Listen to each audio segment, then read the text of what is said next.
चलो तो आगे बढ़ते हैं। अगला केस है रेडॉक्स रिएक्शन का एन फैक्टर, बहुत इंपॉर्टेंट है, ध्यान से देखना एक एक पॉइंट, ठीक। तो इसमें पहले मैं स्टार्ट कर रहा हूं केस वन, इसमें भी अलग अलग केसेस हैं। केस वन स्टार्ट कर रहा हूं। केस वन क्या है? when only one atom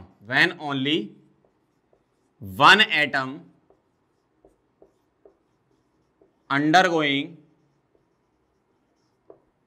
either oxidation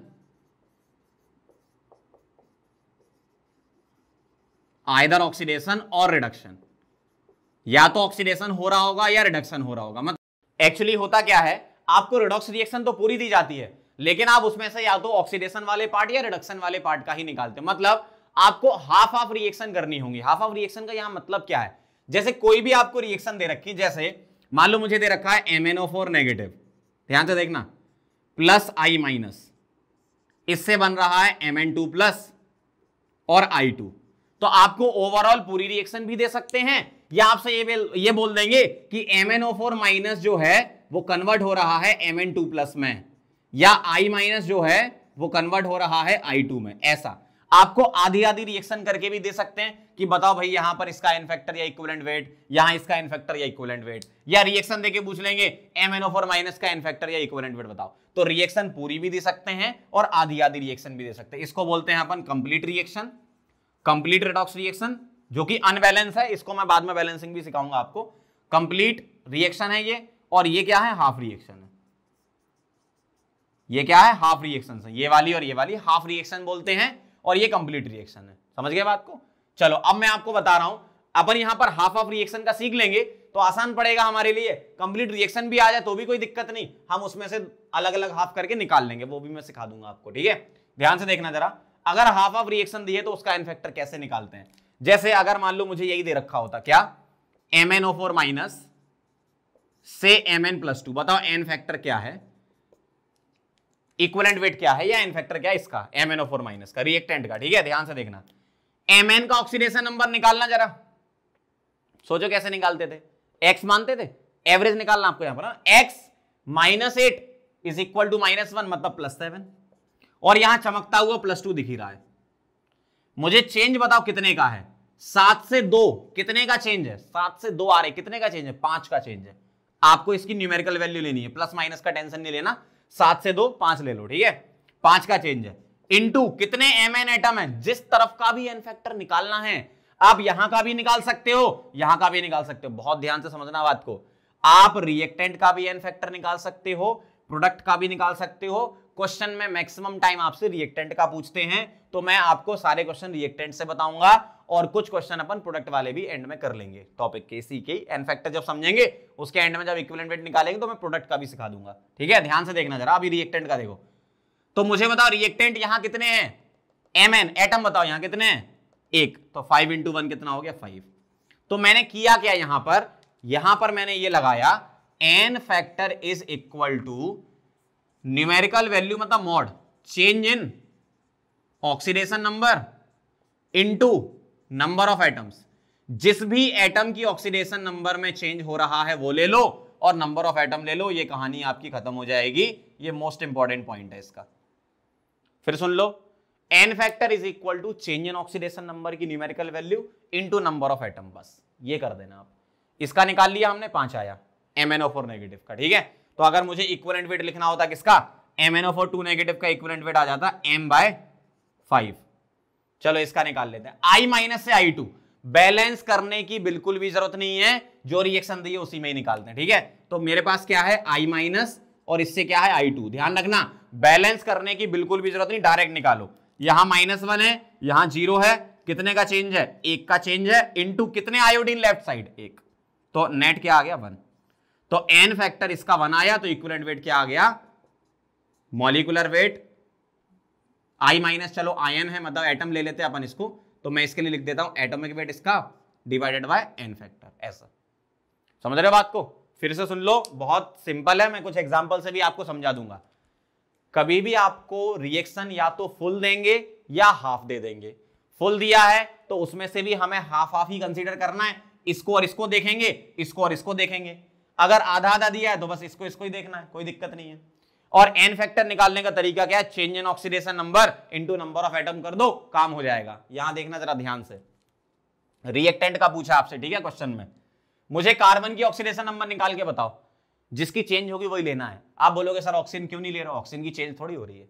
तो कार्बन की यहां बताना कितनी है, 2x - 8 = -2 +3 आ जाएगा, x - 4 = 0 +4 आ जाएगा। तो +3 से +4 कितने का चेंज, 1 का चेंज, इनटू कितने कार्बन लेफ्ट साइड 2, तो 1 × 2 कितना हो गया 2। इस तरीके से चलना है। तो इक्विवेलेंट वेट आपका आ जाएगा रिएक्टेंट का, रिएक्टेंट मतलब R लिख रहा हूं, इक्विवेलेंट वेट रिएक्टेंट का आ जाएगा m/2। ऐसे करना है आपको, समझ रहे हो बात को। अगला देखो, iO3 माइनस में आयोडीन का निकालो जरा, x - 6 = -1 +5 और ये 0, +5 और 0 कितने का चेंज है, 5 का चेंज है। कितने आयोडीन लेफ्ट साइड, रिएक्टेंट की साइड, बैलेंस नहीं करना, डायरेक्ट देखना है कितने आयोडीन लेफ्ट साइड, 1, तो 5 × 1 5। तो equivalent weight of reactant is equal to आ गया m/5। मॉलिक्यूलर वेट आप सबका निकाल सकते हो। NO3 माइनस, ध्यान से देखना जरा, नाइट्रोजन का निकाल के बताओ मुझे, x - 6 = -1 +5, x + 3 = 0 -3, +5 से -3 कितने का चेंज है, 2 का नहीं है 8 का है। ध्यान से, +5 से -3 कितने का चेंज है, 8 का चेंज है। तो 8 इंटू रिएक्टेंट की साइड कितने नाइट्रोजन 1, तो 8 × 1 8 हो गया। तो equivalent weight of reactant is equal to m/n factor. बहुत आसान है, change in oxidation number into number of atom लिख लो, आंसर आ जाएगा। Zn का देखना जरा, 0 से यहां क्या आएगा +2, कितने का चेंज है, 2 का चेंज, कितने Zn लेफ्ट साइड 1, तो 2 × 1 2। तो equivalent weight of reactant is equal to m/2। तो बहुत सिंपल चीज है, बस बहुत ध्यान से देखना आप, क्या m/n फैक्टर करना है। n फैक्टर कैसे निकालोगे, चेंज इन ऑक्सीडेशन नंबर की न्यूमेरिकल वैल्यू मॉड लगा दिया इनटू नंबर ऑफ एटम्स ले लो। चलो थोड़ा सा आइडिया देता हूं, मान लो अगर मुझे यहां पर पूछते इक्विवेलेंट वेट ऑफ प्रोडक्ट बताओ, तो चेंज तो वही रहता, चेंज कभी चेंज नहीं होता। क्या बोला मैंने, चेंज जो निकालते हो ना भाई, 3 से 4 1 का चेंज, 4 से 3 1 का चेंज, तो चेंज कभी चेंज नहीं होता, ध्यान रखना, ठीक है। तो यहां चेंज तो वही है, बस नंबर ऑफ एटम चेंज हो जाएंगे। क्या यहां 2 थे तो आपने 1 × 2 किया, अगर मुझसे CO2 का पूछते तो मैं 1 से मल्टीप्लाई करता, तो इसका n फैक्टर 1 आ जाता, समझ रहे हो, तो उसका इक्विवेलेंट वेट आ जाता m/1। अगला देखना, अगर मुझे इसका पूछते तो 5 का चेंज तो चेंज सेम ही रहता, और यहां 2 एटम है तो यहां 2 से मल्टीप्लाई तो 10 हो जाता, तो m/10 इसका आ जाता। इस तरीके से हम प्रोडक्ट का भी निकाल सकते हैं। अभी आपको रिएक्टेंट का पूछा, 90% से भी ज्यादा क्वेश्चन जो होते हैं उसमें रिएक्टेंट ही पूछते हैं, 1-2 क्वेश्चन ही प्रोडक्ट के पूछे होंगे, ठीक है। तो उसका आपको मैंने बता दिया, इस तरीके से आप निकाल सकते हो। फटाफट से इसको नोट करो, फिर केस 2 पे चलते हैं। केस 2 पर जाने से पहले कुछ इंपॉर्टेंट आपको एन फैक्टर ध्यान रखने पड़ेंगे, जैसे KMnO4 और K2Cr2O7 के, तो वो मैं आपको बता रहा हूं, ध्यान से लिखना, ठीक है, मोस्ट इंपॉर्टेंट पॉइंट है ये। K2Cr2O7, K2Cr2O7 ये Cr+3 में कन्वर्ट होता है एसिडिक मीडियम में, ध्यान रखना, मीडियम का भी ध्यान रखना जरूरी है यहां पर। तो K2Cr2O7 एसिडिक मीडियम में Cr+3 में कन्वर्ट होता है। तो अगर आपसे K2Cr2O7 का इन फैक्टर पूछे तो क्या बोलोगे, Cr का ऑक्सीडेशन नंबर बताना जरा क्या है, 2 + 2x - 14 = 0 +6, यहां क्या है +3, 6 से 3 कितने का चेंज है, 3 का, इंटू कितने Cr लेफ्ट साइड, ये 2 Cr, तो 3 × 2 कितना हो गया 6। तो K2Cr2O7 का इक्विवेलेंट वेट जो है वो कितना आ गया, m/6, क्योंकि इसका एन फैक्टर क्या आया, 6 आया। तो ध्यान रखना, K2Cr2O7 का एन फैक्टर आपसे पूछे तो हमेशा ध्यान रखो 6 होता है।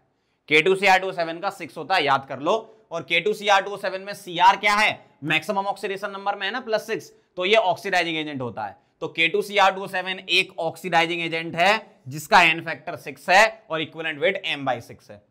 मॉलिक्यूलर वेट इसका आप निकाल सकते हो, ठीक है। अगला देखना जरा, एक K2Cr2O7 इंपॉर्टेंट ध्यान रखना, और एक KMnO4। KMnO4 तो बहुत ही ज्यादा इंपॉर्टेंट है।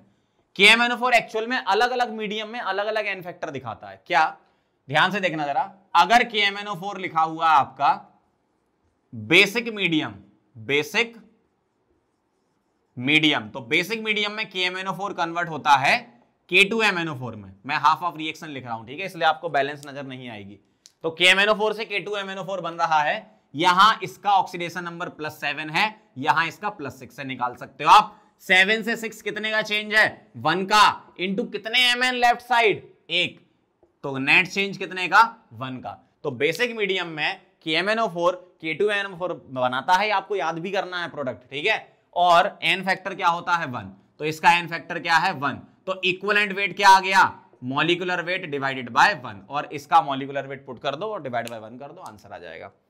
ये हो गया आपका KMnO4 का फर्स्ट। सेकंड देखना KMnO4 में अगर ऐसा लिखा है KMnO4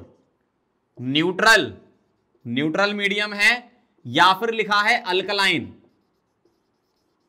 ठीक है, न्यूट्रल लिखा है या स्लाइटली अल्कलाइन या अल्कलाइन लिखा है, तो अल्कलाइन जो होता है ना स्लाइटली अल्कलाइन या अल्कलाइन वो न्यूट्रल की कैटेगरी में ही आता है और इसमें MnO2 बनाता है KMnO4। अगर तुम्हारे पास बेसिक मीडियम लिखा है या स्ट्रॉन्ग अल्कलाइन लिखा है तब तो ये बनाओगे, ठीक है, और अगर न्यूट्रल या अल्कलाइन लिखा है तो MnO2 बनाओगे। तो यहां इसका ऑक्सीडेशन नंबर +7 और यहां +4, नेट चेंज कितने का 3 का, Mn लेफ्ट साइड 1 है तो नेट चेंज 3 हो गया, तो एन फैक्टर इसका 3 हो गया, इक्विवेलेंट वेट हो गया क्या मॉलिक्यूलर वेट डिवाइडेड बाय 3, इस तरीके से। तो ये आपको याद भी करनी है रिएक्शन, ध्यान रखना ये बहुत इंपॉर्टेंट है, कईयों बार आई है एग्जाम में, बहुत ज्यादा इंपॉर्टेंट है KMnO4 और K2Cr2O7। तो KMnO4 अगर आपके पास लिखा है एसिडिक मीडियम, क्या लिखा है एसिडिक मीडियम, तो एसिडिक मीडियम में ये Mn+2 1,2+ बनाता है, और Mn+2 में इसमें चेंज देख लो कितना आ रहा है 7 से 2 कितने का चेंज है 5 का चेंज है, और Mn लेफ्ट साइड 1 है तो नेट चेंज 5 का, तो इसका एन फैक्टर क्या हो गया 5 और इक्विवेलेंट वेट हो गया m/5।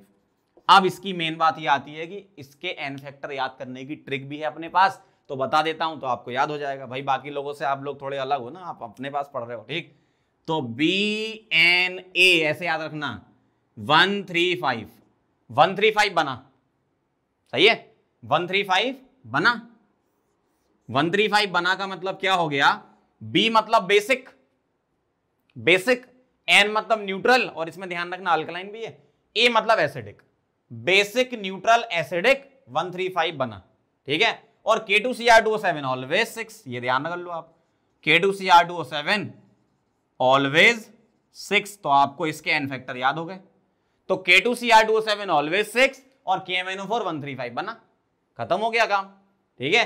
फटाफट से इसको नोट करो, अब हम केस 2 स्टार्ट करेंगे, नोट कर लो इसे। चलो बच्चों तो आगे बढ़ते हैं, केस 2 पे चलते हैं। केस 2 क्या कह रहा है यहां पर, ध्यान से पढ़ो, व्हेन 2 और मोर एटम्स अंडरगोइंग आइदर ऑक्सीडेशन और रिडक्शन। पहले केस में क्या था, एक ही एटम था, उसमें ऑक्सीडेशन हो या रिडक्शन हो। अब क्या है, 2 एटम हो या उससे ज्यादा एटम हो, उनमें ऑक्सीडेशन और रिडक्शन हो, या तो ऑक्सीडेशन हो या रिडक्शन हो, ठीक है। जैसे एक एग्जांपल से समझो, FeC2O4, इससे बन रहा है Fe+3 और CO2। तो अब जरा ध्यान देना, FeC2O4 में ऑक्सीडेशन नंबर Fe की और कार्बन की क्या है वो निकालेंगे, तो FeC2O4 को ब्रेक कर लो।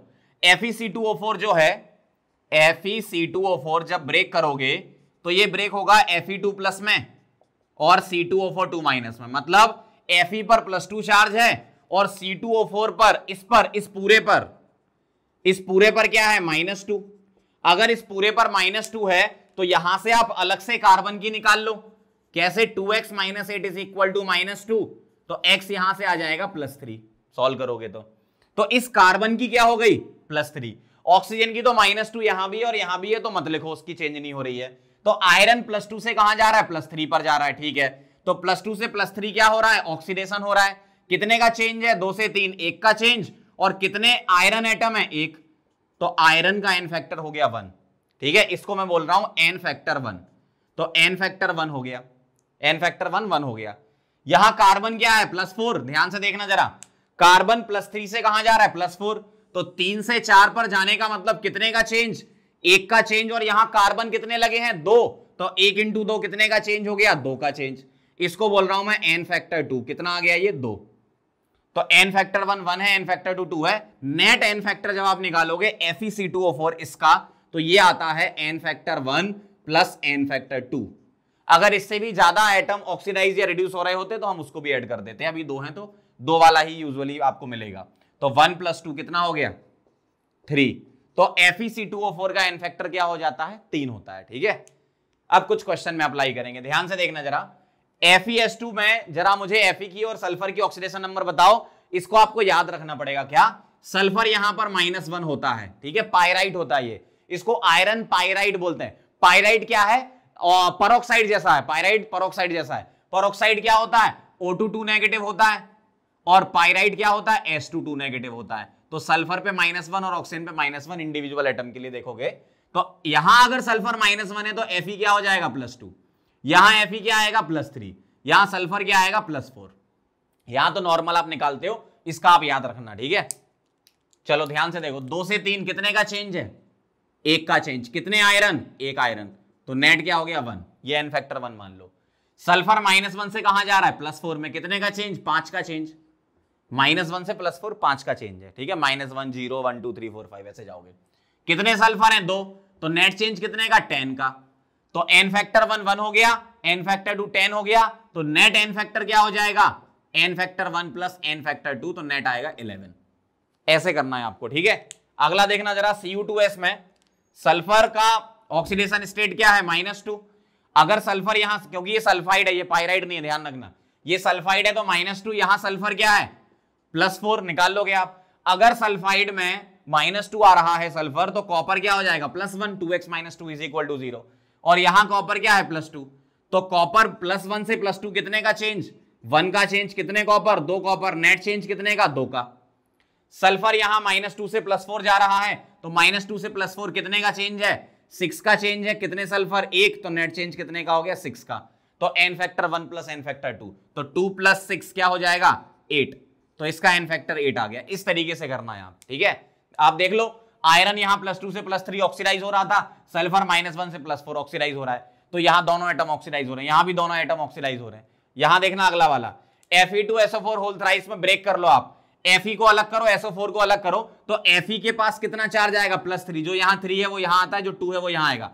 SO4 पे टोटल चार्ज -2 होता है, तो सल्फर पे क्या आ जाएगा? +6। SO4 2 नेगेटिव को अलग से सॉल्व कर लो, सल्फर का ऑक्सीडेशन नंबर उसमें। यहां Fe क्या है? +2, और सल्फर क्या है? +4। ध्यान से देखना, 3 से 2 कितने का चेंज है? 1 का चेंज है। कितने आयरन है इधर? 2, तो नेट चेंज कितने का आया? 2 का आया। सल्फर +6 से +4 कितने का चेंज है? 2 का। कितने सल्फर है यहां पर? 3, यहां 3 लगा है ना, तो नेट चेंज कितने का हो गया? ये 6 का। तो 2 + 6 n factor = n factor 1 plus N factor 2, net क्या आ गया? 8 आ गया। यहां पर दोनों एटम में रिडक्शन हो रहा था, Fe भी रिड्यूस हो रहा है और सल्फर भी रिड्यूस हो रहा है। तो अगर 2 या 2 से ज्यादा एटम या ऑक्सीडाइज हो या रिड्यूस हो, तो आपको उनका इंडिविजुअल एन फैक्टर निकाल के ऐड कर देना।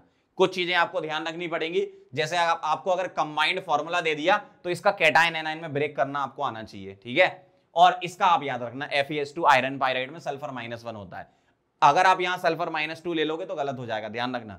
FeS2 आयरन पायराइड, सल्फर -1, ठीक है। नोट करो केस 2, फिर आगे बढ़ते हैं।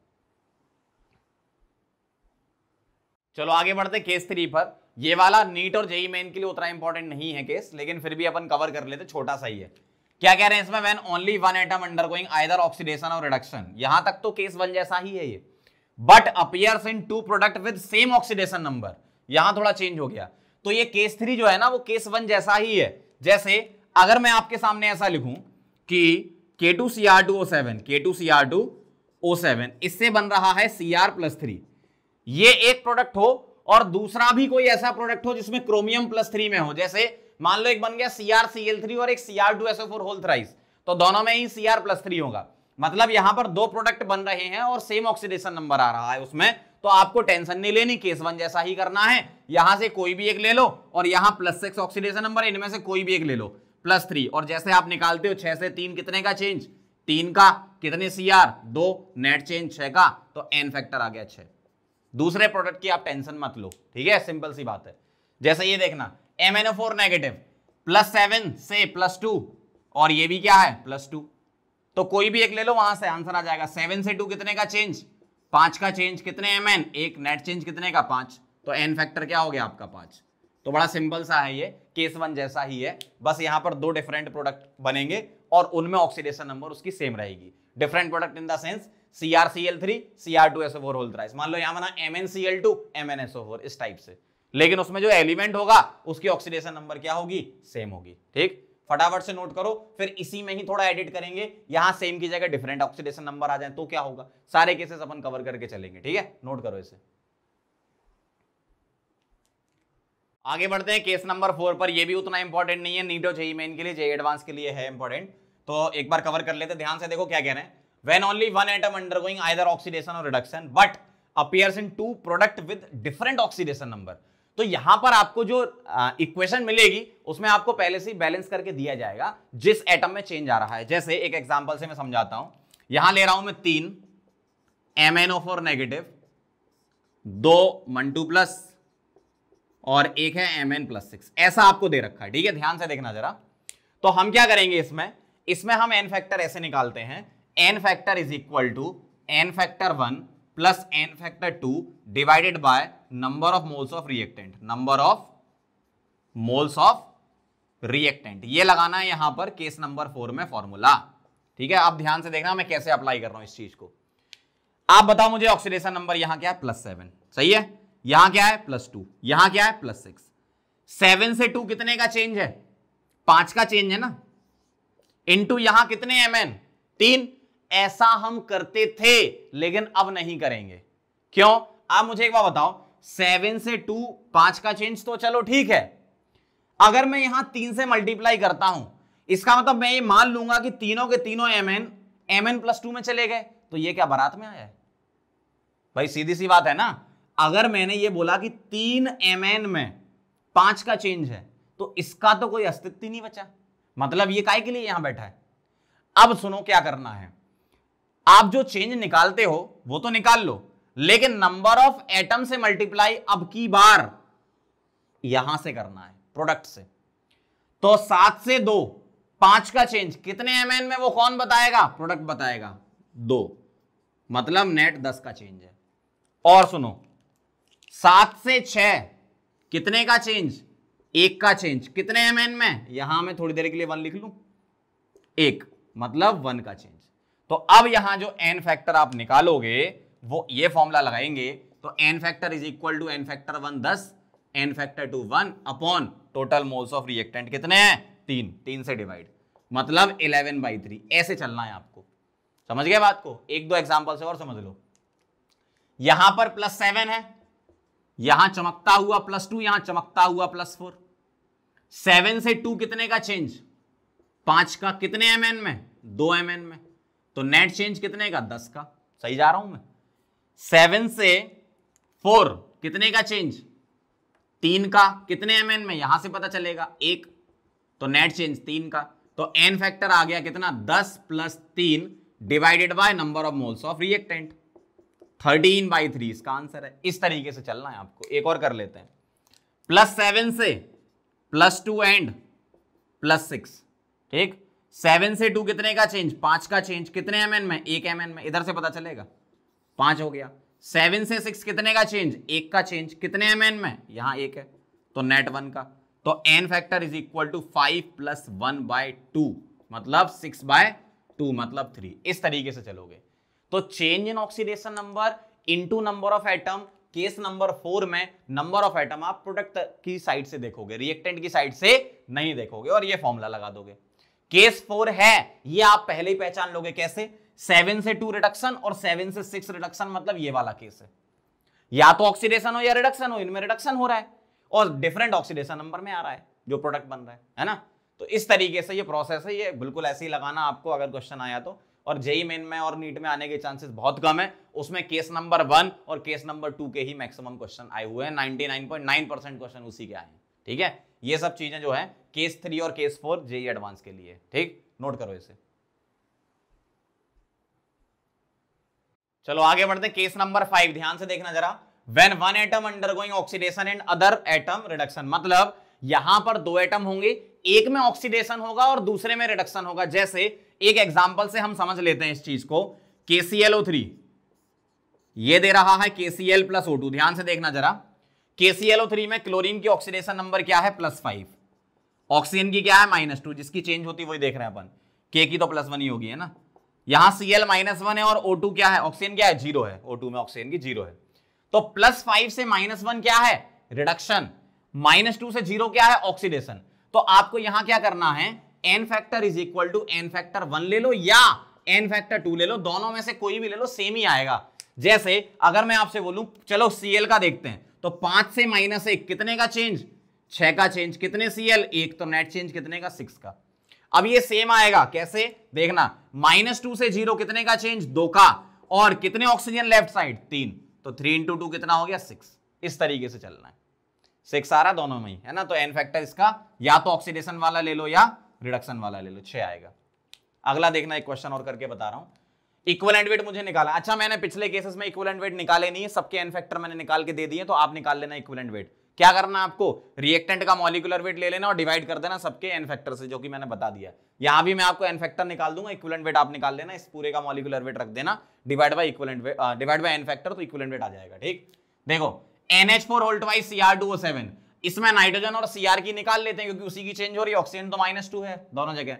इसको ब्रेक कर लो, किसमें NH4 प्लस कर लो अलग और Cr2O7 2 नेगेटिव कर लो अलग, तो यहां से NH4 प्लस में नाइट्रोजन की कितनी आएगी ऑक्सीडेशन नंबर, x + 4 = 1, x + 4 = 1, इन दोनों का अलग अलग करके निकाल लो, तो x क्या है -3, यहां 2x - 14 = -2, तो x क्या आ जाएगा +6, तो नाइट्रोजन -3 और Cr क्या है +6। ठीक है, ध्यान से देखना, N2 में नाइट्रोजन 0 और यहां 2x - 6 = 0, कितना आ जाएगा 3 आ जाएगा, यहां +3। ठीक है, अब देखो जरा, या तो आप Cr ले लो या नाइट्रोजन ले लो, इस क्वेश्चन में भी दोनों से ही निकाल के देख लेंगे, सेम ही आएगा।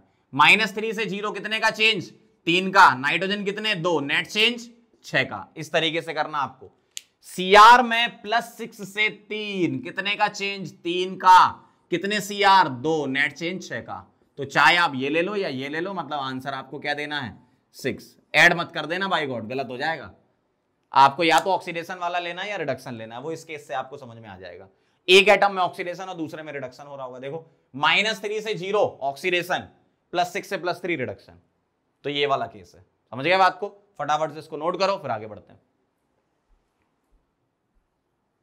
चलो आगे बढ़ते हैं केस नंबर 6 पर। थोड़ा सा अलग टाइप का केस है, ध्यान से समझना जरा इसको। When only one atom undergoing change in oxidation number in one product and same oxidation number in other product। जैसे इस एग्जांपल से आपको क्लियर समझ में आएगा, बहुत इंपॉर्टेंट एग्जांपल है, ध्यान से देखना। आप मुझे एक बात बताओ, K2Cr2O7 + 14 HCl से क्या बन रहा है, 2 KCl + 2 CrCl3 + 3 Cl2 + 7 वाटर। पहली बात, ये रिएक्शन आपको बैलेंस गिवन होगी क्वेश्चन में, नहीं दी है तो हम बैलेंस कर लेंगे, बैलेंसिंग हम आगे सीखेंगे। ठीक है, तो पहले तो अपन ये ध्यान रखें कि बैलेंस होनी चाहिए अगर ये केस है तो। अब ये केस कैसे पता चलेगा, अगर मैं Cr की ऑक्सीडेशन नंबर चेक करूं तो यहां पर +6, ठीक है +6, और यहां Cr क्या है +3, तो क्रोमियम का तो एक ही प्रोडक्ट बन रहा है भाई, यहां K2Cr2O7, यहां CrCl3, तो क्रोमियम का तो सीधा सीधा सा काम है क्या, अगर आपसे K2Cr2O7 का इनफैक्टर पूछेगा तो 6 से 3 कितने का चेंज है, बताओ जरा फटाफट से। 6 से 3 कितने का चेंज है, 3 का चेंज, और 2 Cr, नेट चेंज कितने का 6। ये तो अपना केस 1 का लग गया काम, ये केस 1 हो गया। ठीक, लेकिन अगर आपसे, इसका इनफैक्ट अच्छा लिख रहा हूं है ना, लेकिन अगर आपसे ऐसा बोले what is the equivalent weight of HCl in this reaction, या n फैक्टर HCl का बताओ, क्योंकि यहां Cl की वजह से ये केस आया है, ध्यान से सुनना, Cr की वजह से ये केस नहीं है, Cr वाला तो केस 1 में आ गया। आपसे पूछा है HCl का बताओ n फैक्टर या इक्विवेलेंट वेट, तो ये केस लगेगा कैसे, Cl यहां है -1, यहां Cl -1, यहां Cl -1 और यहां Cl 0। तो ध्यान से देखो जरा, ये वाली बात है, when only one atom undergoing change in oxidation number in one product and same oxidation state in other product, या प्रोडक्ट्स लिख सकते हो। अब ध्यान से देखना जरा, यहां Cl -1 है तो यहां भी -1, यहां भी -1, सही है, यहां Cl -1 है, यहां Cl 0 है, मतलब चेंज किसकी वजह से हो रहा है, जो यहां पर Cl हैं उसमें से ये वाले Cl ऑक्सीडेशन नंबर में चेंज कर रहे हैं, मतलब इलेक्ट्रॉन ट्रांसफर कर रहे हैं, एक तरीके से इलेक्ट्रॉन ट्रांसफर ही होता है। तो आप मुझे एक बात बताओ, कितने Cl इलेक्ट्रॉन ट्रांसफर में इन्वॉल्व है, 3 × 2 6 Cl, यहां कितने Cl थे 14, तो 14 HCl से सिर्फ 6 Cl के चेंज हो रहे हैं ऑक्सीडेशन नंबर में, सही है। तो n फैक्टर क्या होगा HCl का, n फैक्टर ऑफ HCl हो जाएगा 6 / 14। इस तरीके से आपको चलना है। फिर सुन लो क्या किया मैंने, 14 HCl 14 HCl में से 2 और 3 × 2 6, 8 Cl तो चेंज नहीं हो रहे हैं ना, 8 Cl का ऑक्सीडेशन नंबर तो वही है जो यहां पर था, इसका मतलब 6 Cl ही चेंज हो रहे हैं, ऑक्सीडेशन नंबर जो चेंज कर रहे हैं, मतलब उतने ही इलेक्ट्रॉन ट्रांसफर करेंगे। हमें निकालना होता है पर मॉलिक्यूल एन फैक्टर जो निकालते हैं, तो 14 HCl से 6 चेंज हो रहे थे, तो एन फैक्टर ऑफ HCl मतलब एक HCl के मॉलिक्यूल से 6/14। 6/14 मतलब कितना लिख सकता हूं, 2 से डिवाइड करके 3/7।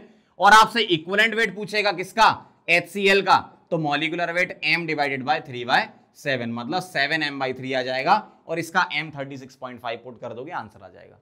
समझ गए बात को? फटाफट से इसको नोट करो, फिर आगे बढ़ते हैं अपन। चलो तो अब आगे बढ़ते हैं केस 7 पर। केस 7 क्या है, बहुत ही इंपॉर्टेंट केस है, ध्यान से सुनो क्या है इसमें, बहुत सावधानी से सुनना, बहुत इंपॉर्टेंट केस है ये। When one species is oxidized as well as reduced। अब इसमें आपके पास एटम भी हो सकता है, मॉलिक्यूल भी हो सकता है, आयन भी हो सकता है, ठीक है। तो वो ऑक्सीडाइज भी हो रहा हो और वो खुद ही क्या हो रहा हो, रिड्यूस हो रहा हो। जैसे इस टाइप की रिएक्शन का नाम जो होता है, वो नाम ध्यान रखना, इस टाइप की रिएक्शन को बोलते हैं डिसप्रपोर्शनेशन। डिसप्रपोर्शनेशन रिएक्शन, इस टाइप की रिएक्शन का, जिसमें ऑक्सीडेशन भी हो रहा उसी का और उसी का क्या हो रहा, रिडक्शन। जैसे एग्जांपल के तौर पर अगर मैं आपको समझाऊं, सपोज ऐसा लिखा है P4 से बन रहा है PH3 plus H2 PO2 negative, ठीक है, इस तरीके से बना दिया। तो बताओ ये डिस्प्रोपोर्शनेशन रिएक्शन है कि नहीं है, ये कैसे चेक करेंगे। यहां फास्फोरस का ऑक्सीडेशन नंबर क्या है, 0 है। यहां फास्फोरस का क्या है, x + 3 = 0 मतलब -3, और यहां फास्फोरस का क्या है, 2 + x - 4 = -1 से निकालोगे तो +1 आएगा। ये आपको निकालना आता है एवरेज ऑक्सीडेशन नंबर। तो देखो 0 से -3 ऑक्सीडेशन नंबर क्या हो रहा है, कम, मतलब क्या हो रहा है, रिडक्शन, सही है। और 0 से +1 ऑक्सीडेशन नंबर क्या हो रहा है, बढ़ रहा है, तो क्या हो रहा है, ऑक्सीडेशन, मतलब रिडक्शन भी हो रहा हो और ऑक्सीडेशन भी हो रहा हो। तो एक ही स्पीसी का रिडक्शन हो और उसी का ऑक्सीडेशन हो तो हम क्या बोल देते हैं उसको, डिस्प्रोपोर्शनेशन रिएक्शन। समझ गए बात को, बहुत सिंपल है। डिस्प्रोपोर्शनेशन रिएक्शन वो रिएक्शन होती है जब किसी पर्टिकुलर आप स्पीसी को लेते हो, जैसे फास्फोरस यहां अपन ने लिया, तो इसमें ऑक्सीडेशन भी हो रहा है और इसमें क्या हो रहा है, रिडक्शन भी हो रहा है। तो एक ही एलिमेंट में ऑक्सीडेशन और उसी का रिडक्शन हो जाए तो हम क्या बोल देते हैं, डिस्प्रोपोर्शनेशन रिएक्शन। अब इसमें एन फैक्टर हम कैसे निकालेंगे, एन फैक्टर आप निकालना सीख जाओगे तो इक्विवेलेंट वेट तो अपन निकाल ही लेते हैं, molecular weight by n factor. अब यहां पर दो टाइप आते हैं, टाइप 1 और टाइप 2। ध्यान से सुनना बात को, है ना। When the number of moles of atom being oxidized is equal to number of moles of atom being reduced। तो ये आपको पता कैसे चलेगा कि ये सेम है, भाई ये सेम वाले केस ले लिया ना मैंने, number of moles of atom being oxidised is equal to, क्या लिखा है ये, equal to number of moles being reduced, मतलब आपको बैलेंस रिएक्शन दी जाएगी। अगर आपको बैलेंस रिएक्शन दी है तब तो कोई दिक्कत ही नहीं, आप देख लोगे कि इक्वल आ रहा है तो जो मैं सिखाऊंगा वो कर लो।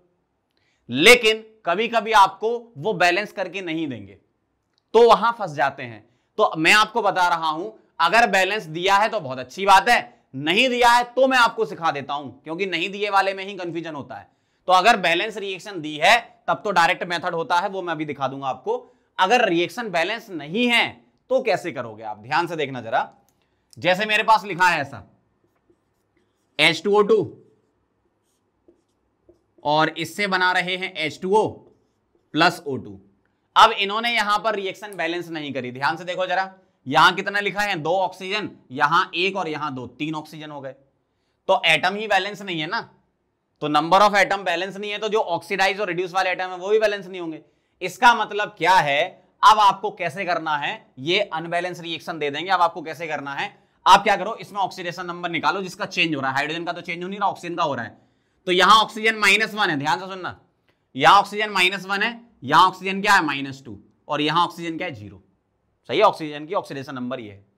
-1 से -2 कितने का चेंज है, 1 का, बहुत आराम से, ठीक है, इनटू कितने ऑक्सीजन लेफ्ट साइड, 2, तो नेट चेंज कितने का, 2 का, सही बात है, ठीक है। -1 से 0 कितने का चेंज आ रहा है, -1 से 0 कितने का चेंज आ रहा है, 1 का, और इनटू कितने ऑक्सीजन लेफ्ट साइड, 2, तो नेट चेंज कितने का, 2 का। अब ध्यान से देखना जरा, यहां भी नेट चेंज 2 का आ रहा था, -1 से -2 रिडक्शन हो रहा है, तो रिडक्शन में इनफैक्ट रिडक्शन में नंबर ऑफ इलेक्ट्रॉन, मतलब जो चेंज आ रहा था इलेक्ट्रॉन का वो 2 का आ रहा था, सही है। तो रिडक्शन में जो नंबर ऑफ इलेक्ट्रॉन चेंज हो रहे हैं वो 2 हो रहे हैं, बिल्कुल सही। -1 से 0 क्या हो रहा है, ऑक्सीडेशन। तो ऑक्सीडेशन में भी नंबर ऑफ इलेक्ट्रॉन उतने ही हैं, इसका मतलब रिडक्शन में भी नंबर ऑफ इलेक्ट्रॉन वही हैं जो ऑक्सीडेशन में है। इसका मतलब ये है कि यहां नंबर ऑफ एटम, ये वाला केस बन जाएगा, जो ऑक्सीडाइज हो रहे हैं वो नंबर ऑफ एटम रिड्यूस के बराबर ही होंगे। क्यों, नंबर ऑफ इलेक्ट्रॉन सेम है। फिर ध्यान से सुन लो, अगर तुम्हारे नंबर ऑफ इलेक्ट्रॉन यहां सेम आ रहे हैं, ठीक है, सेम आ रहे हैं, तो ये वाला केस है, टाइप 1 है। अब चाहे तुम्हें बैलेंस करके दे या ना दे, अगर तुम्हारे पास ये केस बन रहा है कि ऑक्सीडाइज और रिडक्शन वाले दोनों में ही इलेक्ट्रॉन सेम आ रहे हैं, तो इस केस में हम एन फैक्टर लिखते हैं इस तरीके से, n factor is equal to, या तो आप ये वाला ले लो या ये वाला ले लो, तो एन फैक्टर 1 या एन फैक्टर 2। जैसे अगर आप रिडक्शन का लेना चाहो तो ऑक्सीडेशन का लेना चाहो, सेम ही आएगा ना, ठीक। तो आप कोई भी एक ले लो, तो एन फैक्टर इसका क्या आ गया, H2O2 का 2 आ गया, ऐसा समझ गए बात को। अगर आपको यही बैलेंस करके दे देते, मान लो आपको ऐसा लिख देते कि H2O2 से H2O प्लस हाफ O2, यहां से 2 हटाए तो ये होगी बैलेंस, H2O2 से H2O plus half O2, 2 oxygen left और 2 ऑक्सीजन राइट। अगर ऐसे बैलेंस करके देते तब भी हम यही खेल खेलते, क्या, -1 से -2 और -1 से 0, तो वही आता, यही केस आता कि 2 इलेक्ट्रॉन यहां 2 इलेक्ट्रॉन यहां। भाई चेक कर लो ना, -1 से -2 1 का चेंज, 2 ऑक्सीजन लगे तो 2 का चेंज, -1 से 0 1 का चेंज, और -1 से 0 1 का चेंज, 2 ऑक्सीजन लगे तो 2 से मल्टीप्लाई 2 का चेंज, समझ रहे हो। तो हो क्या रहा है यहां पर, आपको ये बैलेंस करके दे या ना दे, बस आप ये चेक कर लो कि जितने रिडक्शन में इलेक्ट्रॉन आ रहे हैं उतने ही ऑक्सीडेशन में इलेक्ट्रॉन आ रहे हैं, तो एन फैक्टर ऐसे निकलता है, क्योंकि वो दोनों सेम ही आएंगे अगर ये केस से बिलोंग करेगा तो, समझ गए। अब ये केस समझो, तब दोनों में आपको डिफरेंस समझ में आ जाएगा। ध्यान से देखना, यहां क्या लिखा है, number of moles of atom getting oxidise are not identical, oxidise और रिड्यूस वाले आइडेंटिकल नहीं है। तो ये कब नहीं होंगे, जब दोनों का एन फैक्टर अलग अलग आएगा, ऑक्सीडेशन और रिडक्शन का। ध्यान से देखना जरा, सपोज मेरे पास लिखा है Br2, Br2 से Br minus plus BrO3 minus, ध्यान से देखो, ठीक है। Br2 में यहां पर ऑक्सीडेशन नंबर 0 है ब्रोमीन की, यहां -1 और यहां +5, x - 6 इज इक्वल टू -1 से निकाल लोगे। ध्यान से देखना, 0 से -1, 0 से -1 कितने का चेंज, 1 का, यहां कितने ब्रोमीन, 2, नेट चेंज कितने का, 2 का, सही बात है। ध्यान से, बिल्कुल ध्यान से देखते जाओ, 0 से +5 कितने का चेंज, 5 का, कितने bromine left side, 2, net change 10 का। अब ध्यान से देखो, यहां 2 का चेंज, यहां 10 का चेंज, यहां 2 का और यहां 10 का चेंज, मतलब नंबर ऑफ इलेक्ट्रॉन जो ऑक्सीडाइज हो रहे हैं, ऑक्सीडेशन में जो निकल रहे हैं, वो रिडक्शन में उतने यूज नहीं हो पा रहे। इसका मतलब यहां पर नंबर ऑफ एटम जो ऑक्सीडाइज और रिड्यूस हो रहे हैं वो सेम होंगे ही नहीं, तो नॉट आइडेंटिकल वाला केस बन गया। तो अगर एन फैक्टर 1 और एन फैक्टर 2 डिफरेंट आ रहे हैं, तो उस केस में हम एक फॉर्मूला लगाते हैं, क्या लगाते हैं, n factor is equal to n1 into n2 upon n1 plus n2। ये n1 n2 क्या है, एन फैक्टर 1 एन फैक्टर 2 है, ठीक है। या आप चाहो तो वैसे ही लिख लो, N factor 1 into N factor 2 upon N factor 1 plus N factor 2। मतलब इस वाले क्वेश्चन में आप ऐसे निकालोगे और क्या आएगा, 2 इंटू 10 अपॉन 2 प्लस 10, तो कितना हो गया ये 20/12, 4 से डिवाइड कर दूं 5/3, ये आ गया आपका एन फैक्टर। तो अब अगर आपसे यहां इक्विवेलेंट वेट पूछते तो इसका आंसर होता है m/2 और यहां क्या होता है m/5/3, मतलब 3m/5 आ जाता। समझ रहे बात को। तो एन फैक्टर मेन चीज है। अब मैं इसके आपको और भी बहुत सारे क्वेश्चन करवा देता हूं ताकि ये क्लियर समझ में आ जाए। फिर से एक बार रिपीट कर रहा हूं, ये केस कैसे और ये केस कैसे पहचानना है।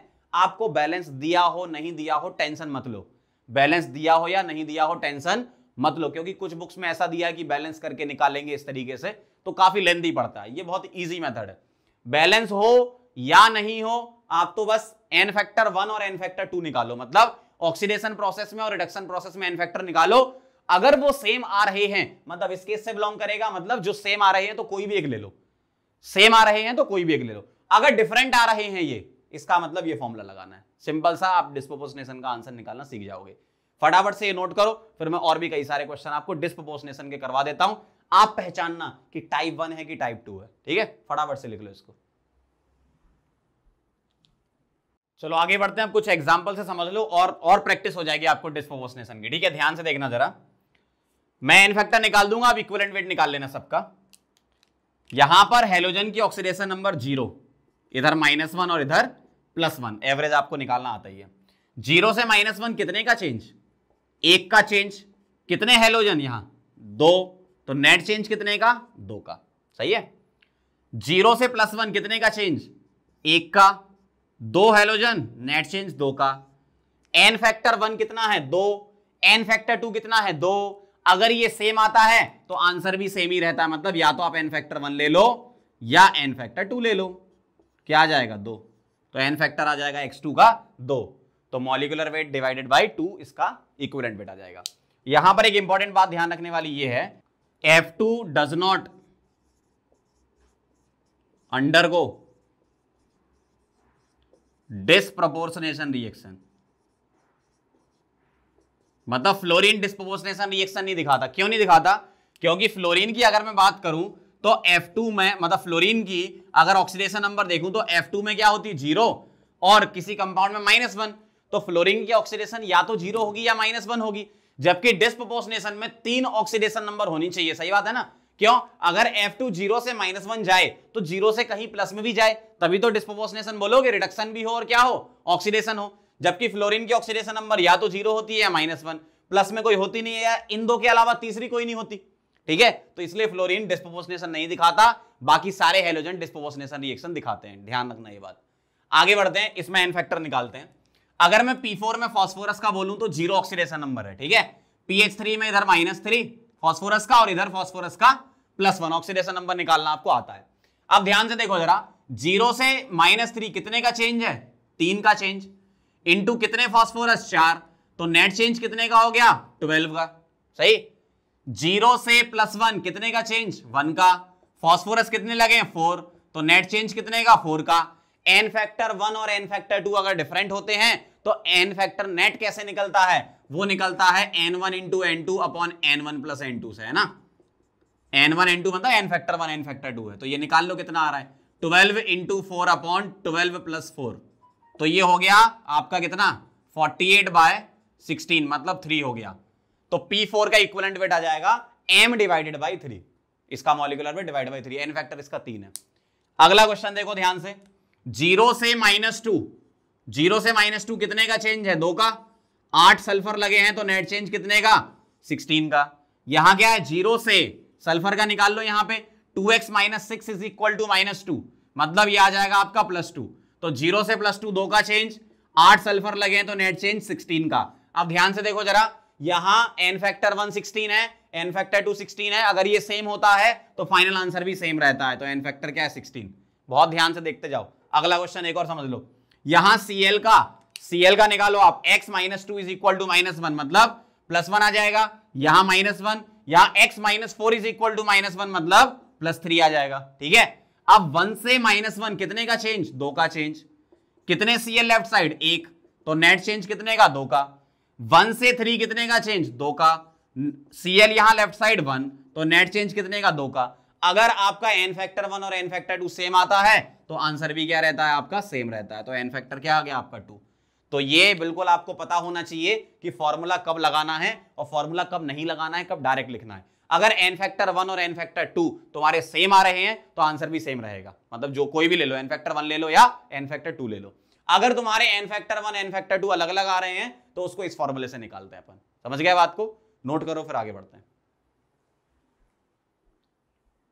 तो जैसा कि हमने एप्लीकेशन पढ़ लिया, हम इक्विवेलेंट वेट कैलकुलेशन कर रहे थे, तो उससे रिलेटेड हमने एन फैक्टर अभी तक पढ़े। अब हम इक्विवेलेंट वेट वाले क्वेश्चन कर लेते, तो ध्यान से देखना क्वेश्चन को, कैसे आप क्वेश्चन में एन फैक्टर की चीजें कैसे अप्लाई करोगे वो ध्यान से समझना। जैसे आपसे इसमें क्या पूछा है, find difference between equivalent weight of N2 and ammonia, ये आपको निकालना है। तो आप क्या करो, इसका और इसका अलग अलग इक्विवेलेंट वेट निकाल लो और डिफरेंस निकाल लो। तो पहले एन फैक्टर निकालना पड़ता है, तो 0 से कहां जा रहे हो? -3, कितने का चेंज है? 3 का। कितने नाइट्रोजन? 2 नाइट्रोजन इधर, तो नेट चेंज कितने का? 6 का। सही है। अमोनिया का अगर एन फैक्टर निकालना है तो उल्टा चलोगे क्या, -3 से 0 कितने का चेंज है? 3 का। कितने नाइट्रोजन? राइट साइड, इसका निकालना ना एन फैक्टर, तो राइट साइड कितने? 1, तो नेट चेंज कितने का? 3 का। तो इक्विवेलेंट वेट ऑफ N2 जिसको मैं बोल रहा हूं E1 is equal to molecular weight of N2 divided by n factor. 2 से डिवाइड कर दो तो कितना हो गया 14/3। सही है। इधर आ जाओ जरा, इसका इक्विवेलेंट वेट E2 निकालना है। तो E2 क्या आएगा, इसका मॉलिक्यूलर वेट 17 होता है अमोनिया का और n फैक्टर 3।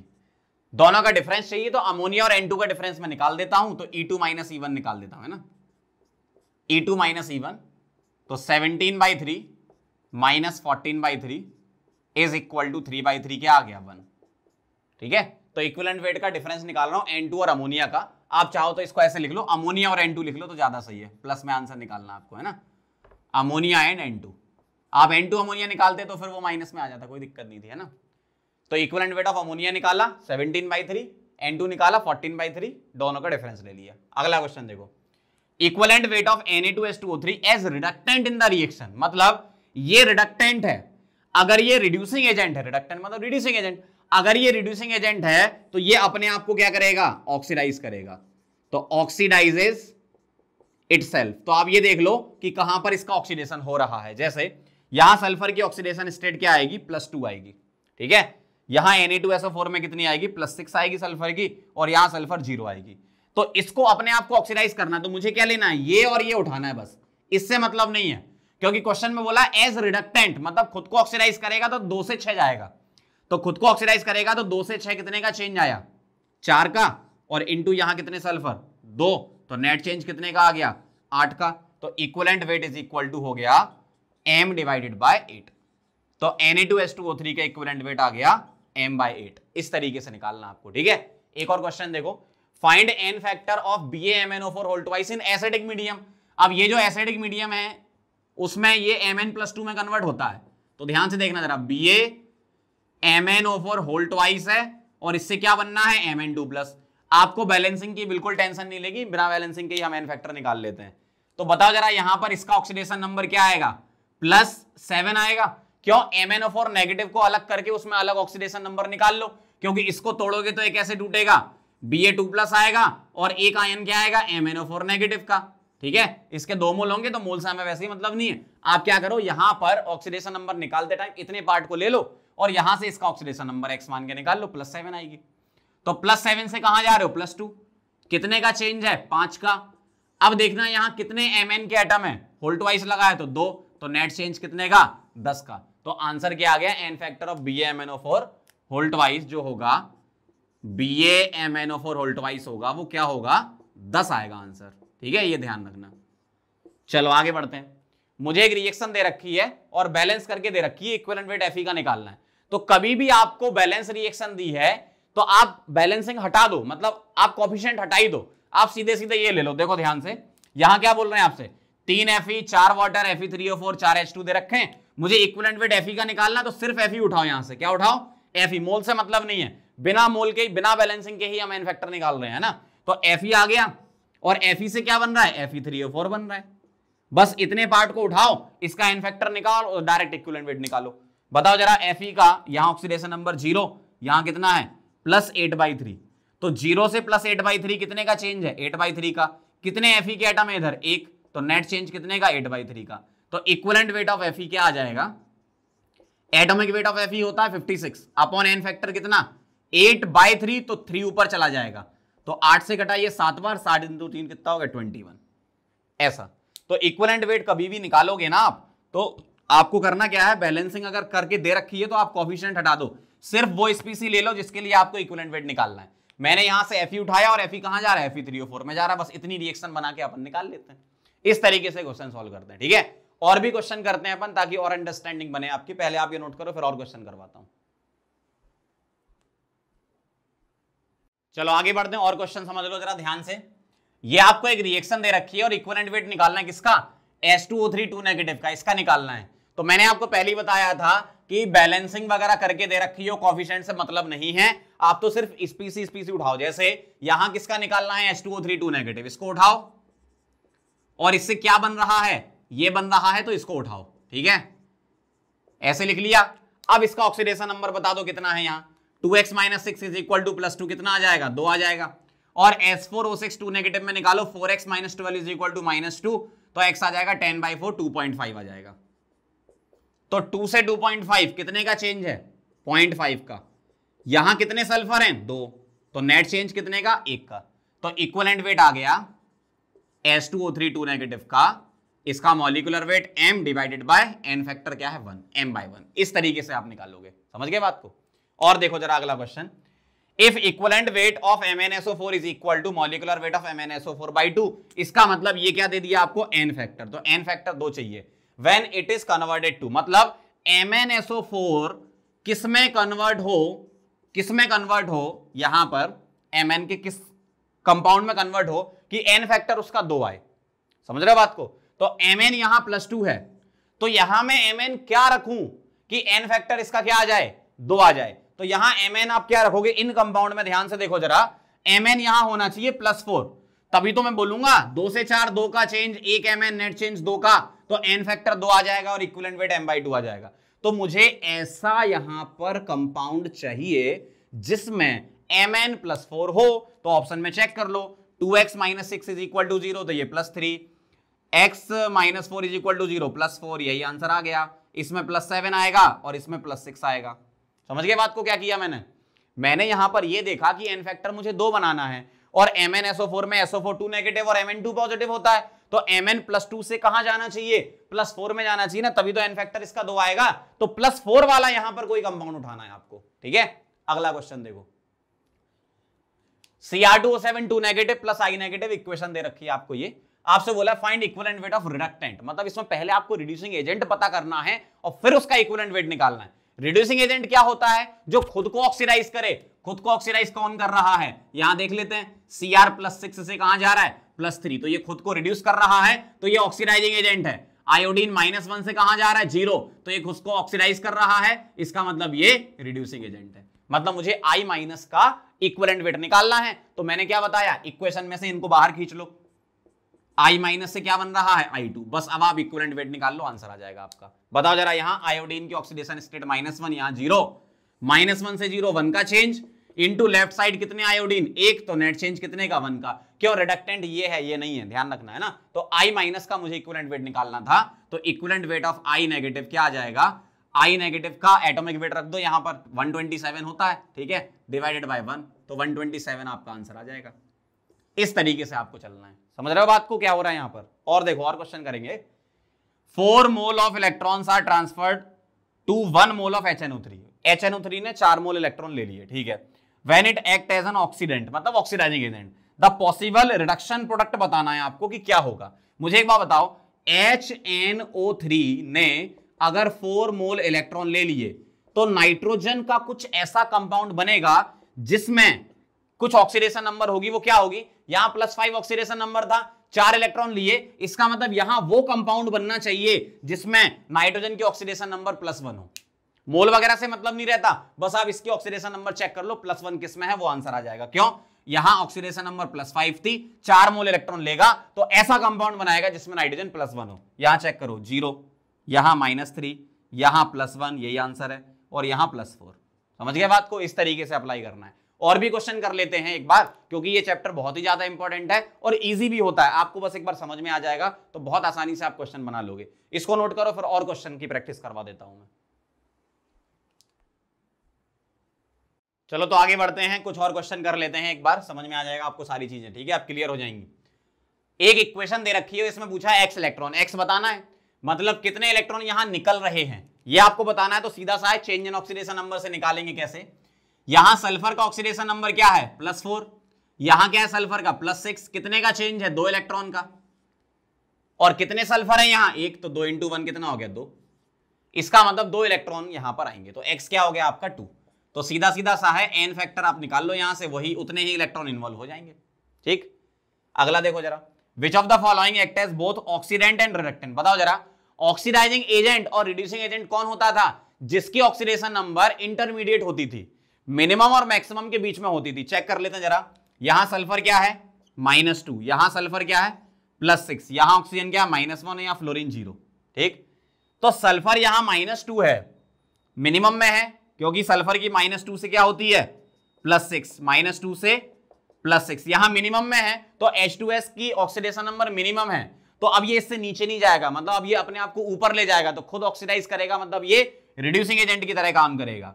और ये मैक्सिमम में है तो अपने आप को नीचे लाएगा, तो ये ऑक्सीडाइजिंग एजेंट की तरह काम करेगा, खुद को रिड्यूस करना चाहेगा।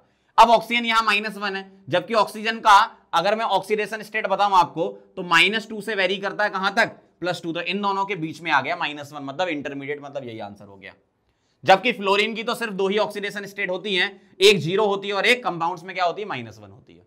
ठीक है, अगला क्वेश्चन देखो, find equivalent weight of Cl2 in this reaction. गौर से देखो जरा, ये रिएक्शन, ये डिस्प्रोपोर्शनेशन रिएक्शन दे दी आपको, देखो 0 से -1 और +5। अब आप डिस्प्रोपोर्शनेशन का एन फैक्टर निकालना, मैंने बताया था कैसे निकालना है। 0 से -1 कितने का चेंज, 2 का, कितने Cl, 2, सॉरी 0 से -1 1 का चेंज होता है, 2 का क्यों लिख दिया, गलत हो जाएगा, हाँ 1 का चेंज है 0 से -1, तो 0 से -1 1 का चेंज, 2 Cl, तो नेट चेंज कितने का आएगा, 2 का आएगा। ठीक, 0 से +5 कितने का चेंज, 5 का चेंज, इंटू कितने Cl, 2, नेट चेंज कितने का, 10 का। तो अब आपका एन फैक्टर क्या आ गया, अगर ये दोनों डिफरेंट होते हैं एन फैक्टर 1 एन फैक्टर 2, तो हम कैसे निकालते, 2 × 10/2 + 10। ठीक है, तो ये हो गया 20/12, 4 से डिवाइड कर दो, सही है, 5/3। तो इक्विवेलेंट वेट क्या आ जाएगा, equivalent weight of Cl2 is equal to molecular weight of Cl2 71 रख देना, और 5/3 मतलब 3m/5 आपका आंसर आ जाएगा। ठीक है, m71 है यहाँ पे। समझ गए बात को कैसे करना है। एक फाइनल क्वेश्चन और करते हैं, ध्यान से समझना है इस क्वेश्चन को। यहां क्या कह रहे हैं आपसे, एक रिएक्शन दे रखी है, the number of electron transferred from Ra to OA, मतलब रिड्यूसिंग एजेंट से ऑक्सीडाइजिंग एजेंट की तरफ कितने इलेक्ट्रॉन ट्रांसफर हो रहे हैं, तो चेक कर लेते पहले। एल्यूमिनियम 0, आयरन यहां पर +8/3 ऑक्सीडेशन नंबर में आएगा, और यहां ये +3 है और यहां 0 है। तो एल्यूमिनियम 0 से +3, एल्यूमिनियम खुद का क्या कर रहा है, ऑक्सीडेशन, मतलब ये क्या हो जाएगा रिड्यूसिंग एजेंट। अगर ये रिड्यूसिंग है तो ये ऑक्सीडाइजिंग एजेंट हो जाएगा, क्यों, +8/3 से 3 जा रहा है भाई, यहां 0 से, सॉरी उल्टा बोल दिया, 0 से +3 ये ऑक्सीडेशन हो रहा है, और +8/3 से 0 जा रहा है, Fe चेक करना ना, तो +8/3 से Fe +8/3 से 0 जा रहा है, मतलब खुद को रिड्यूस कर रहा है, कौन, Fe, मतलब ये ऑक्सीडाइजिंग एजेंट हो जाएगा। समझ गए बात को, 0 से +3 ऑक्सीडेशन, +8/3 से 0 रिडक्शन। अब आपसे क्या पूछा है, the number of electrons transferred from Ra to OA। जब कभी भी नंबर ऑफ इलेक्ट्रॉन ट्रांसफर हम निकालते हैं तो हम इसके मोल लेते हुए निकालते हैं। ध्यान से सुनना मैं क्या बोल रहा हूं। अगर मुझसे बोला जाए number of electron transferred from Ra to OA, number of electrons transferred from Ra to OA, तो हमें इसमें क्या लेना है, मोल लेते हुए चलना। कैसे, 0 से +3 कितने का चेंज है, 0 से +3 कितने का चेंज है, 3 का। कितने एल्यूमिनियम है यहां पर, टोटल कितने हैं, 8, तो 3 × 8 कितना हो जाएगा, 24, तो ये आएगा आपका आंसर 24। ध्यान से सुन लो जरा, मैंने इक्विवेलेंट वेट निकालते टाइम आपको ये बोला था, क्या बोला था, कि आपको मोल की टेंशन नहीं लेनी। तो जब इक्विवेलेंट वेट निकालने को बोले तो मोल की टेंशन नहीं लेनी, लेकिन जब इलेक्ट्रॉन बोले तो आपको जितने मोल है उससे मल्टीप्लाई करना है। अच्छा चलो मैं इक्विवेलेंट वेट निकाल के बताता हूं। चलो इसका इक्विवेलेंट वेट निकालते हैं एल्यूमिनियम का। ठीक है, एल्यूमिनियम का इक्विवेलेंट वेट निकालोगे तो मैंने क्या बोला था, मोल नहीं लेना, यहां से एल्यूमिनियम उठाओ और यहां से Al2O3 उठाओ। ठीक है, 0 से +3 कितने का चेंज है, 3 का। कितने एल्यूमिनियम लेफ्ट साइड, क्योंकि इसका हम इक्विवेलेंट वेट निकाल रहे हैं 1, तो नेट चेंज कितने का, 3 का। तो equivalent weight of aluminium is equal to atomic weight of aluminium 27/3 मतलब 9 आएगा।